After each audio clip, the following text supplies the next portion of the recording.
Pemirsa, waspada cuaca buruk saat libur Natal dan Tahun Baru. BMKG memprediksi akan ada bibit siklon pemicu hujan ekstrim di sejumlah wilayah.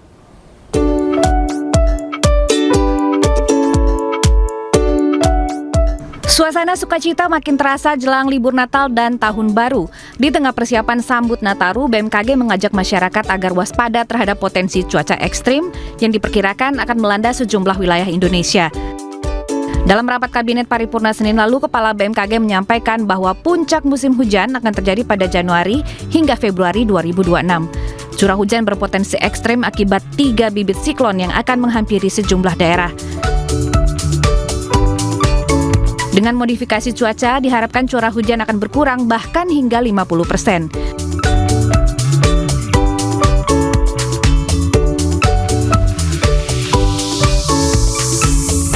Operasi penyemayan awan nantinya akan dilakukan di 6 wilayah kunci. Pergerakan awan hujan dicegah agar tidak mencapai daratan padat penduduk. Lampung, kota-kota di Pulau Jawa, Bali hingga Nusa Tenggara berpotensi mengalami hujan lebat dan juga angin kencang, sehingga wilayah ini menjadi target modifikasi cuaca.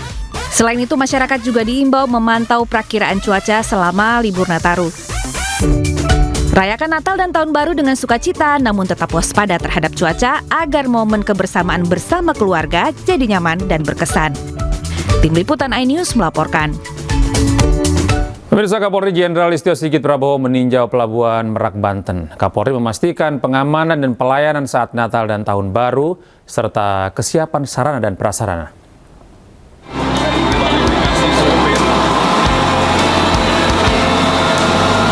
Kapolri Jenderal Listio Sigit Prabowo bersama dengan jajarannya meninjau kesiapan mudik Natal dan Tahun Baru di Pelabuhan Merak, Banten. Tinjauan itu juga dihadiri oleh Menko PMK Pratikno, Menteri Kesehatan Budi Gunadi Sadikin, Menteri PUPR Dodi Hanggodo, dan Menteri Perhubungan Budi Purwagandi. Dalam kesempatan itu, Kapolri dan Menteri Kesehatan melihat kesiapan sarana dan prasarana pengamanan Nataru. Ia juga menyampaikan pesan Presiden Prabowo Subianto yang memberikan atensi khusus pada pemudik di masa libur Natal dan Tahun Baru ini. Bapak Presiden memberikan perhatian penuh terhadap kegiatan Nataru. Beliau memberikan insentif untuk memberikan kemudahan dan pelayanan bagi masyarakat yang akan melaksanakan mudik Nataru, dan kita diminta untuk memberikan pelayanan yang maksimal agar pelaksanaan Nataru ini bisa berjalan dengan baik di tengah prediksi situasi cuaca yang tentunya juga kita harus betul-betul siap. Selain meninjau kesiapan sarana, prasarana, dan personel, Kapolri juga menyapa para pemudik dan memberikan bingkisan. Dari Cilegon, Banten, Tim Liputan iNews melaporkan. Beralih ke informasi lain, pemirsa, Gubernur Jakarta Pramono Anung telah memutuskan malam pergantian Tahun Baru di Jakarta tidak akan dimeriahkan dengan pesta kembang api.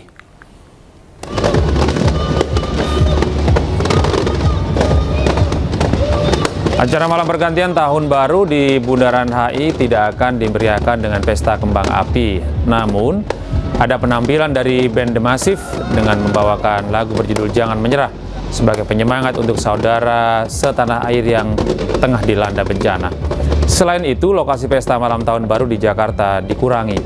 Yang semula 14 titik, ini menjadi 8 lokasi, yaitu di 5 kantor wali kota. Sedangkan 3 lokasi lain, yakni di Bundaran HI, kawasan Kota Tua, dan Lapangan Banteng.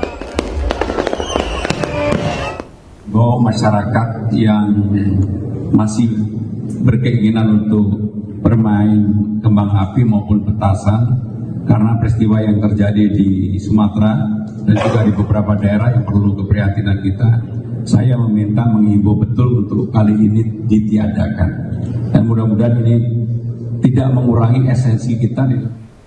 Pemirsa, ribuan wisatawan memadati kawasan Malioboro, Yogyakarta pada malam libur panjang Natal dan Tahun Baru.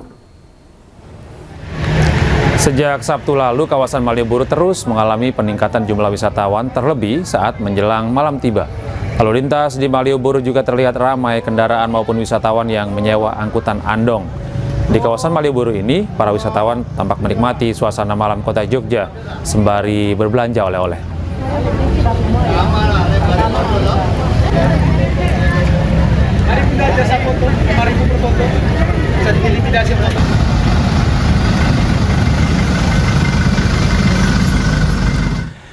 Dan pemirsa, untuk mengetahui informasi selengkapnya kami telah terhubung dengan jurnalis iNews Galih Wisma di kawasan Malioboro, Yogyakarta.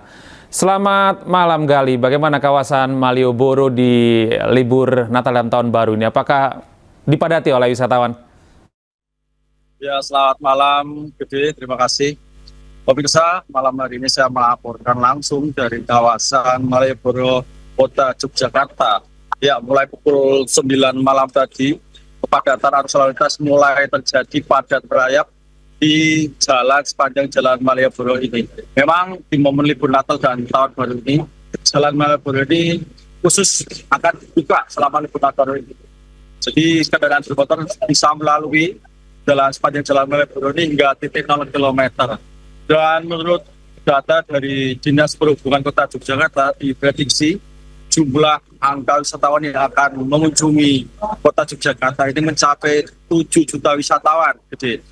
Dan setiap harinya volume kendaraan akan meningkat 20% dibanding dari hari biasanya.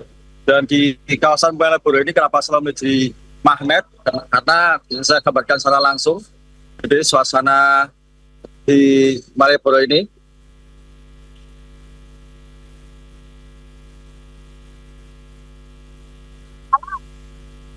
ya, jadi gambaran lalu lintas di Jalan Malioboro mulai banyak sekali kendaraan melewati atau memasuki Jalan Malioboro, ada bajai, bentor, kemudian kendaraan pribadi dan juga andong. Dan di sini juga gede wisatawan juga di sisi sebelah barat di Jalan Malioboro, wisatawan banyak sekali mengunjungi toko-toko perbelanjaan atau toko oleh-oleh untuk mereka sebagai oleh-oleh ketika nanti kembali ke rumah masing-masing. Seperti itu, Gede. Galih, apa saran Anda buat para wisatawan yang ingin menghabiskan waktu libur Natal dan Tahun Baru di Malioboro, buat mereka-mereka yang baru pertama kali berkunjung ke sana? Ya, karena mengingat juga cuaca yang tak menentu ini, jadi setiap sore kawasan Malioboro juga biasanya mendung dan malam hari ini juga mulai gerimis. Jadi mungkin saran saya bagi para pengunjung juga yang akan menikmati malam di Malioboro harus menyiapkan payung ataupun jas hujan, dan kemudian juga terkait kantung parkir gitu. Jadi karena akses parkir yang terbatas, saya harap pengunjung atau wisatawan ini selalu siap menyiapkan atau selalu melihat informasi terkait kantong-kantong parkir yang telah disediakan, baik itu di Ngabean, kemudian juga bisa di sepanjang maksud saya di Pasar Beringharjo yang memang sudah disediakan tempat parkir seperti itu. Iya, baik, terima kasih Galih atas informasi Anda. Selamat bertugas kembali. Pemirsa, kami masih akan kembali dengan informasi. Mengerahkan pesawat F-16 Kerajaan Thailand membombardir Kamboja dengan rudal berpemandu presisi. Kami hadirkan informasinya sesaat lagi.